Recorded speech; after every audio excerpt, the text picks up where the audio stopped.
शलोम दोस्तों, मेरा नाम है आस कैसर और आप सब देख रहे हैं wonders of the Holi Bible. ये मेरा यूट्यूब चैनल है। इसको सब्सक्राइब कीजिएगा और बेल आइकॉन को प्रेस कीजिएगा अगर आपको मेरे वीडियो पैगामात पसंद आते हैं और आप मज़ीद सुनना चाहते हैं।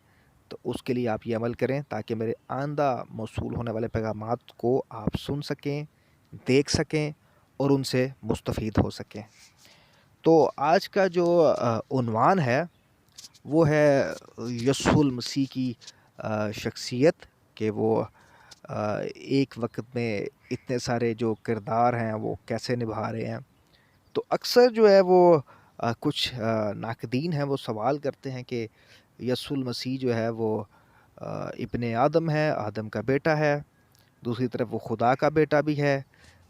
फिर तीसरी तरफ वो दाऊद का बेटा भी है। चौथी तरफ जनाब वो यूसुफ का बेटा भी है। फिर बहुत सारे फिर यहूदी अकायद भी ये बयान करते कि इब्ने आदम, इब्ने यूसुफ। खैर अभी हम थोड़ा सा पस मंज़र देखेंगे यहूदी अकायद जो हैं वो मैं आपको बताता चलूँ कि यहूदी अकायद के मुताबिक जो ये इस्तिलाह है इब्ने दाऊद, इब्ने यूसुफ, वो इसको इस तनाज़ुर में लेते हैं कि वो ये कहते हैं कि इब्ने दाऊद से मुराद ये नहीं कि वो दाऊद का बेटा है। इब्ने दाऊद से वो इस तरह लेते हैं कि इब्ने दाऊद से मुराद वो ये है कि वो इस चीज़ को निशानदेही करते हैं कि वो इब्ने दाऊद से उसकी निशानदेही की जा रही है कि वो इधर से आएगा। और दूसरी बात ये है कि इब्ने दाऊद से मुराद ये है कि वो दाऊद की तरह बादशाहत करेगा, ठीक है? वो बादशाहत को ज़ाहिर करता है। और इब्ने यूसुफ वो लेते थे इस तनाज़ुर में कि वो सफ़र करेगा यूसुफ की तरह, जिस तरह यूसुफ ने सफ़र किया अपनी लाइफ में, इस तरह यसूल मसीह भी सफ़र करेगा। तो बेसिकली ये सफ़रिंग मसाया और बादशाह मसाया का ज़िक्र हो रहा है यहाँ पर। तो फिर अगर हम इसी तनाज़ुर में देखें तो फिर आगे आ जाता है कि इब्ने आदम। तो अगर इब्ने आदम को भी हम इसी पस मंज़र से देखें तो यहाँ पर भी यही मतलब आएगा कि वो आदम सा, जिस तरह दाऊद सा, उस तरह ही जिस तरह इब्ने यूसुफ यानी कि यूसुफ सा, जिस तरह यूसुफ ने सफ़र, तो आदम सा के जिस तरह आदम इस दुनिया में आया इस तरह वो भी मतलब कि इस दुनिया में आए। यहाँ उसे हम कह सकते हैं कि आदम सानी इसलिए उनको कहा गया है। तो ये चीज़ें हमें इन चीज़ों को मद्देनज़र रखना चाहिए। और फिर हम यीशु मसीह को इस तनाज़ुर में देखेंगे कि यीशु मसीह ने कहा कि तुम इस मक़दस को ढा दो, मैं इसको 3 दिन में खड़ा कर दूँगा।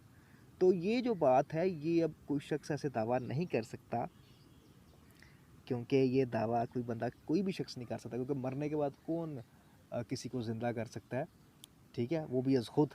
तो यीशु मसीह ने जो दावा किया ये इलाही दावा था। तो ऐसे बहुत सारे उनके दावे हमें नज़र आते हैं बाइबल मुक़द्दस में। फिर दूसरी साइड पे ये भी लिखा है कि उनको ज़िंदा जो है वो बाप ने किया, जबकि वो कह रहे हैं कि मैं खुद ज़िंदा करूँगा। तो ये चीज़ें हैं कि हमें इन चीज़ों को समझने की ज़रूरत है। फिर वो एक ही वक्त में बर्रा भी खुद हैं और काहिन भी खुद हैं, यानी कि कुर्बानी करने वाला भी खुद है और कुर्बान होने वाला भी खुद है। फिर लोग सवाल ये करते हैं कि जी देखें जी जी वो कैसे हो सकता है कि जनाब कि हाँ वो कहते हैं कि जी वो मसीह को तो क्या है कि वो दाहिनी तरफ बैठेगा, ठीक है?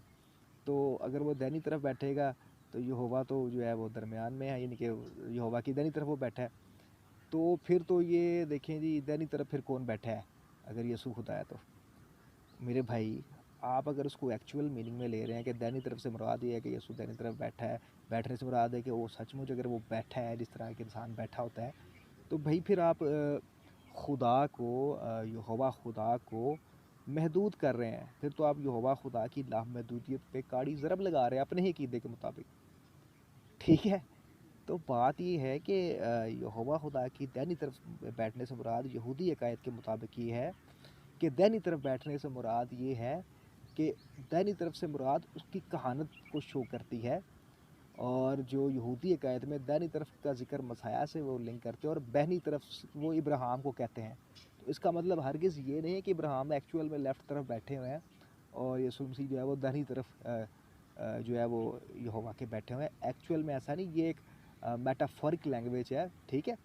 तो इससे मुराद ये है कि वो कहानत को ज़ाहिर कर रहा है। और लेफ़्ट साइड पे जो इब्राहिम है तो उनका ज़िक्र आता है क्योंकि वो लावी उनके सुलभ में था, ठीक है? तो वो उस तरफ की कहानत को ज़ाहिर करता है। तो ये फोर शेडो है, यानी कि क्योंकि जो है जो काहिन होते थे, जो کہہ لیں کہ ان کو جو کاہن اعظم ہوتے تھے، لاوی پریسٹ، ٹھیک ہے، جو قربانیاں دیتے تھے اور جو مطلب کہ سارا وہ عمل کرتے تھے، ایون کہ جو بلیسنگ بھی دیتے تھے، برکت جسے کہتے ہیں ہم، جسے وہ برکت دیتے تھے، کاہنی برکت، تو وہ بھی ایک مسیح کے فور شیڈو ہونے کے ناطے وہ جو کاہن اعظم میں برکت دیتا تھا۔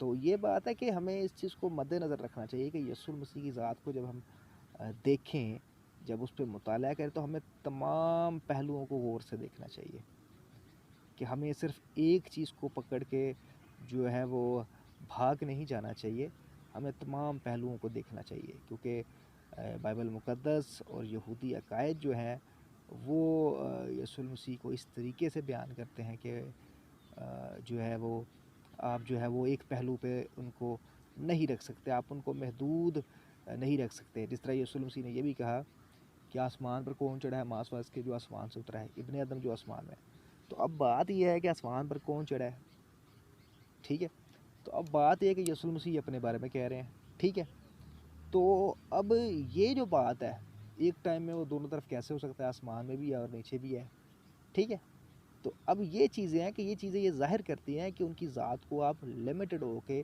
یا محدودیت میں آپ ان کو نہیں جو پرکھ سکتے۔ تو یہ میری ایک چھوٹی سی کاوش تھی اپنے تمام بھائیوں کے لیے، کہ میں یہ چاہ رہا تھا کہ جب یسوع المسیح کی ذات کو دیکھا جائے، پرکھا جائے، یا یسوع المسیح کی ذات پہ جب مطالعہ کیا جائے، تو ان چیزوں کو مد نظر رکھا جائے، ٹھیک ہے، تاکہ آپ کو آسانی ہو اور آپ سب یہ مطلب کہ کوئی یہ ویڈیو جو ہے یہ بنایا گیا یہ کسی کو یعنی کہ قطعاً جو ہے وہ کسی کے خلاف نہیں، یا کسی کو مطلب کہ اس میں وہ نہیں کہ کسی عقیدے کو ٹارگٹ کیا جا رہا ہے، وہ اگر کرنا ہو تو وہ پھر آپ کو پتہ، پھر میں نام لے کے وہ کرتا ہوں، وہ تو مسئلہ نہیں ہے، لیکن یہ ہے کہ یہ جسٹ میرا ایک مشورہ ہے، یا میں نے ایک چھوٹی سی چیزیں ایسی رکھی ہیں کہ جو اس پہ سوچ بچار کر کے آگے آپ کام کر سکے۔ تو اجازت چاہتا ہوں سر آپ سب سے، تو وشلوم، امید کرتا ہوں یہ میرا ویڈیو پیغام آپ کو پسند آئے گا، اجازت چاہتا ہوں، خدا حافظ۔